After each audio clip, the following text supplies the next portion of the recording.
Voilà plus de 3 ans que le régime de Mouammar Kadhafi a été renversé et depuis la Libye ne parvient pas à se stabiliser.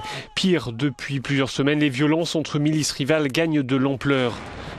Sur le plan politique, la situation est particulièrement confuse, avec un parlement issu des élections du 25 juin et un gouvernement, mais qui sont tous les deux contestés par les miliciens.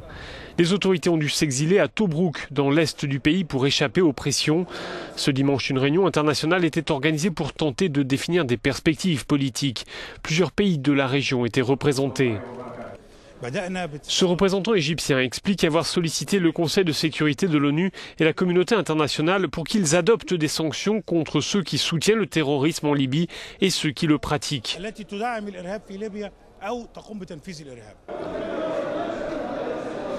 Farj Hachem est un des porte-parole du Parlement. Euronews l'a rencontré en marge de cette réunion internationale. La Libye traverse une période très difficile, explique-t-il. La capitale est hors de contrôle. Elle est entre les mains des miliciens qui ont causé beaucoup de dégâts. Ils ont sapé l'autorité de l'État, ils ont nui aux civils, ils ont détruit les aéroports ainsi que les sites de stockage pétrolier. Preuve de l'instabilité politique, ces manifestants qui ont défilé il y a quelques jours dans la capitale Tripoli pour réclamer la dissolution du Parlement, estimant qu'il n'est pas représentatif.